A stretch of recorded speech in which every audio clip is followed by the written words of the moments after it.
Welcome to the Story Learning Podcast, regular doses of language learning tips and motivation to help you become fluent in any language. With me, Olly Richards. For language programs, books, free resources, and much more, visit StoryLearning.com. Good morning, everybody. Welcome back to the I Will Teach You a Language podcast. And today we are picking up from episode 257, where I introduced a new series called The Rules of Language Learning. Now, what are the rules of language learning? Well, it's a slightly tongue-in-cheek way of me being able to get out into the world what I think are the core concepts for successful independent language learning. Of course, there are no hard and fast rules, and people break rules all the time. But there are certain things that seem to me anyway, to be so universally true that pretty much anyone who's looking for guidance, looking for a way forward, looking for a way to become a better language learner would do very, very well to follow. And it is those concepts and ideas that I aim to present in this series. So buckle up, get ready for part 2 of the rules of language learning. All right then, so here is part 2 of the rules of language learning, and we're going to start where we left off with rule number 4. Rule number 4 is never take language learning advice from native speakers. It really never ceases to amaze me how if you ask a native speaker of the language that you're learning, you tell them that you're learning your language. Oh, I'm learning Italian. And they say, oh, that's great. You should do this, that, and the other. It's unbelievable how reliably bad language learning advice from native speakers is. Unless, of course, they are also polyglots and they've learned lots of languages themselves. Native speakers have no idea how to learn their own language. The fact that they are a native speaker of that language is irrelevant. What's much more relevant is the fact that they have not had to learn their language from scratch in a conscious way. Even nationalities like German or Italian, where grammar is taught heavily at school, there is a very big difference between studying the grammar of your language and trying to learn the language through the grammar coming from a very different standpoint. Native speakers haven't had to get used to different kinds of vocabulary, different kind of sentence structure. They haven't come at their mother tongue from the perspective of a native speaker of another language. And that makes them not just unqualified, but uniquely unqualified to give advice to foreigners about learning their language. Now, if I think about the kind of advice that I've heard from native speakers over the years, it all tends to be the same kind of thing, actually. And I think what the advice that native speakers give about learning their language tends to fall into the category of very common misconceptions about language learning in general. So I've lost track of the number of native speakers I've spoken to who have told me, oh, you should watch movies in my language. That way, because then you'll learn to speak naturally.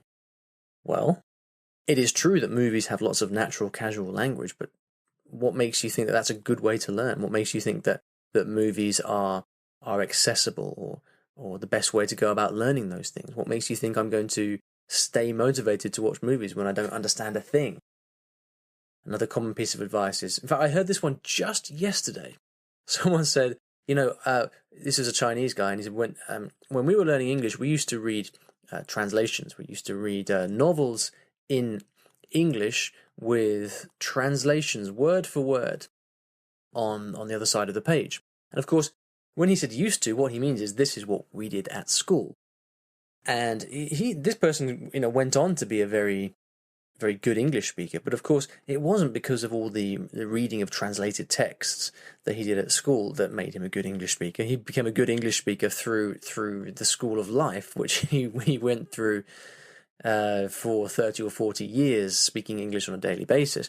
So conflating things that were done at school with the outcome over a lifetime, and from that extrapolating the idea that things like reading parallel texts is a good thing.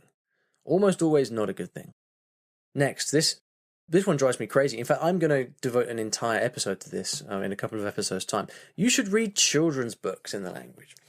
Well, why do people think that? Well, because children's books are easy, right? They're written in simple language for kids. I remember when I was a kid, when I learnt my mother tongue, I read children's books. Therefore, for you as a native, as a second language learner, you should also read children's books.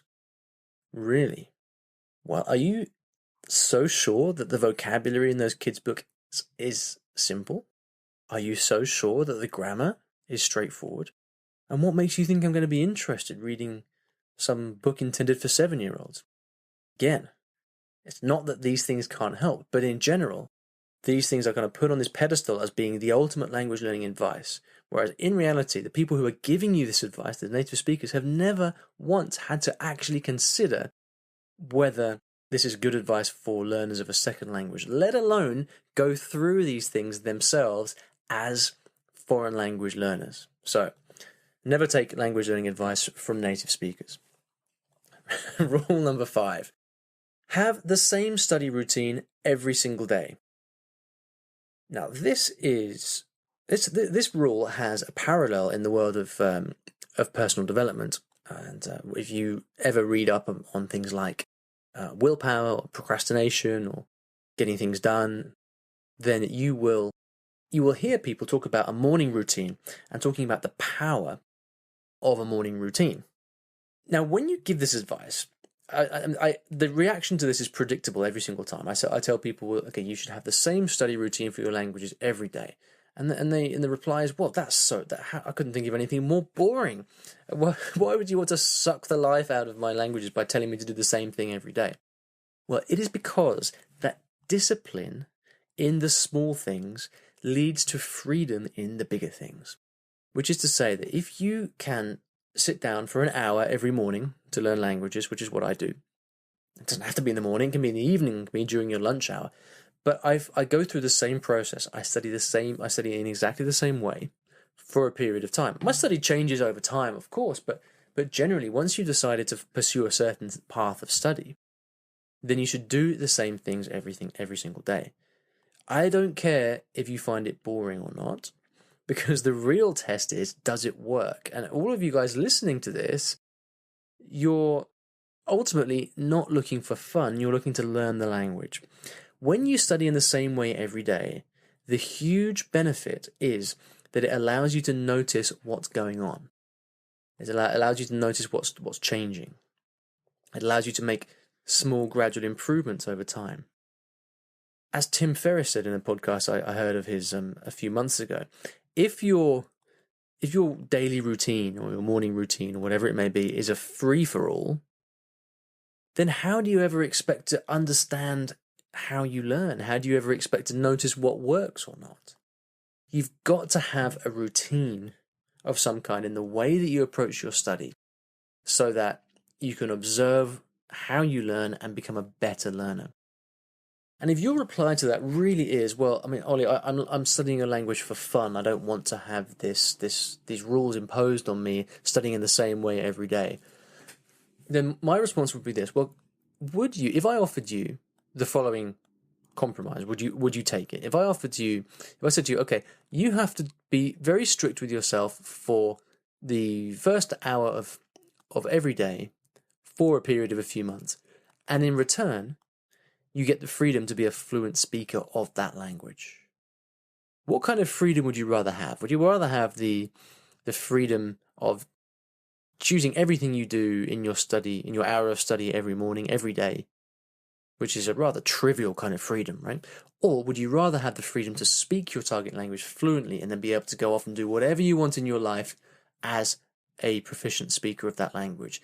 These are different orders of freedom that are afforded to you through your actions.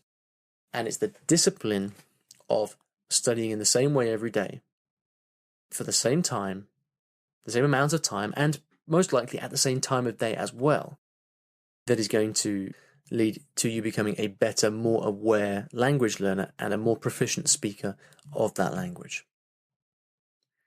So rule number 5 is have the same study routine every day. Rule number 6, look for the big dominoes, not new tactics. So what's a big domino? Well, if I asked you how many different pieces of language learning advice you've heard over the years, it's going to be in the hundreds, if not in the thousands. There are so many different things that you could do to learn a language. Not only do you have the 4 skills, speaking, listening, reading, writing, but you have millions of potential sources of input. You have all these hundreds of thousands of study techniques and exercises that have been developed over the years. 99.9% of which will not make the slightest bit of difference to your language, your skills in the language, the level of your language, or your knowledge. You can try all these slightly different techniques and approaches. You can tinker around the edges, and you might at best get a very slight improvement or notice a very slight benefit. This is why kind of jumping from one textbook to the next doesn't tend to lead to any big improvement in your language learning, because nothing material is changing. I call these new tactics. Big dominoes, on the other hand, are dominoes that you can push, and you've all seen these videos, right, where you push one domino at one end, and that domino then knocks into the next domino and the next domino after that, and has a huge chain reaction, which further down the line is capable of knocking over one huge domino. But of course, the force that's being generated by knocking over the one domino at the beginning is so big that it can achieve any effect, no matter how big, further down the line. And so the big dominoes in language learning are activities that really pack a punch. Usually these activities are pretty hard, they require a commitment, but if you do them, they will have an effect in your language learning far bigger and far greater than anything else you could do. And the fact that they can be seen to be difficult or require some thought or some commitment means that often we don't do them. We do easier things instead. Oh, I'll get a new grammar book, or I'll try this new YouTube channel, or whatever it may be. It might be fun in the moment, but it's not going to create a big effect in your learning. The big dominoes are things which will have a massive effect. So what are they? Well, for example, if you never read in your target language, and you say to yourself, right, I'm going to start to read for 1 hour a day, and then every day for 1 hour you read, that is going to have a knock-on effect on your vocabulary, on your grammar, on your comprehension, on your confidence in your speaking, an effect so big that you will not recognize yourself 1 month down the line. If you have never really spoken with people in your target language, again, very, very common. You've studied for years, but you've never really spoken. Well, what would happen if you start speaking for, say, 3 times a week for 30 minutes or an hour on italki? That is an activity so profound that it will completely change your proficiency in your language even within days. And at the time of recording this, I'm just preparing for my Italian to enter month 2 of my Italian project. And I'm going to start speaking for the first time in Italian. I've been doing nothing but input for a whole month, haven't spoken a word, and now I'm going to start to speak, and I'm going to speak every day, and I'm going to record a little snippet from every day, so that you can see over the course of 1 week of speaking how much I improve. So if you want to see like a live example of just how important this is, go and look for that video on my YouTube channel. You can see it under the Italian playlist. And just notice the difference in my confidence over the course of a week. I mean, I haven't even done it yet, right, as of the time I'm recording this, but I just know from past experience how impactful that's going to be. These are 2 examples of big dominoes that you can push that will have a massive impact in your language learning. So when you're deciding how to go about studying your language, what should be in your weekly routine for language learning, don't just tinker around the edges. Don't go and just look for a new little resource. Think about what is missing in your language learning and what can you add to it that will have a humongous effect. So rule number 6 is look for big dominoes, not new tactics. All right, I think we'll call it a day for now.